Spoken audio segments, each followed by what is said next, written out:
Au nom du Père et du Fils et du Saint-Esprit. Il y a 15 jours, dans l'Église orthodoxe, nous avons célébré la descente du Saint-Esprit sur les apôtres.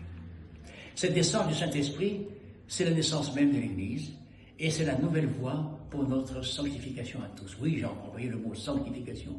Tous les chrétiens baptisés et chrismés, qui ont reçu le sceau du don du Saint-Esprit, ont pour vocation de se sanctifier. Alors évidemment, ça paraît absolument invraisemblable, comme si ça ne concernait que quelques unités. Eh bien, ce n'est pas si, ce n'est pas ça.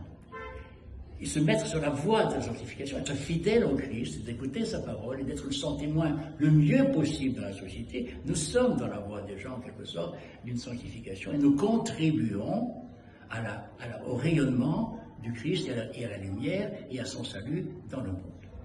Et c'est la raison pour laquelle le dimanche suivant des saints, c'est-à-dire aujourd'hui, 15 jours après, l'Église, récemment, c'est le XXe siècle, a instauré aussi le principe de la commémoration des saints locaux. Alors les saints locaux, ça peut être compris de deux manières. Ou bien c'est les saints de la nation. Bien souvent on confond, n'est-ce pas, on associe absolument les saints d'un pays. Et bon, admettons. Mais le vrai sens de l'Église locale, c'est local ici. Elle ne se combine pas avec des frontières nationales. Les peuples et les nations dans l'Ancien Testament, ce n'étaient pas des États-nations au sens d'aujourd'hui, et il n'y avait pas ce nationalisme tel qu'il se développe aujourd'hui. L'Église locale, c'est là où l'Eucharistie est célébrée, en réalité par l'évêque, et ensuite par le prêtre par délégation, parce qu'il ne peut pas y avoir d'évêques dans toutes les paroisses, mais le principe est le même.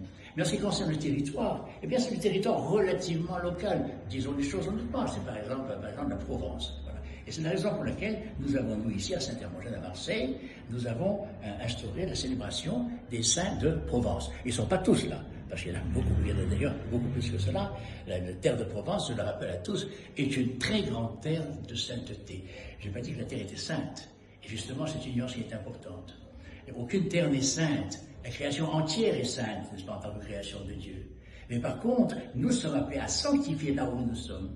Et c'est pour ça que nous disons que c'est une terre de sainteté, car il y a eu beaucoup, en effet, de saints canonisés dans notre région de Provence, et en particulier dans les premiers siècles, peut-être même avec directement l'arrivée ici des femmes mirophores, de Lazare ou de l'aveugle de naissance.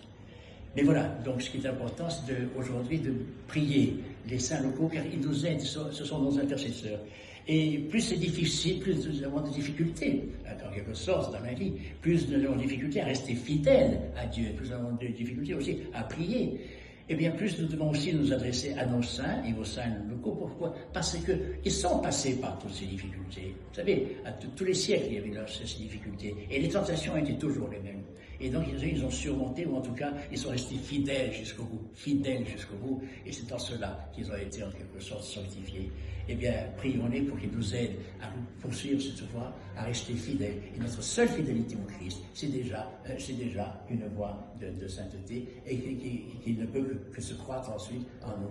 On ne va pas devenir extraordinaire. Tout simplement, nous allons vivre avec un autre regard, et peut-être un autre regard sera aussi posé sur nous et sur l'Église. Amen.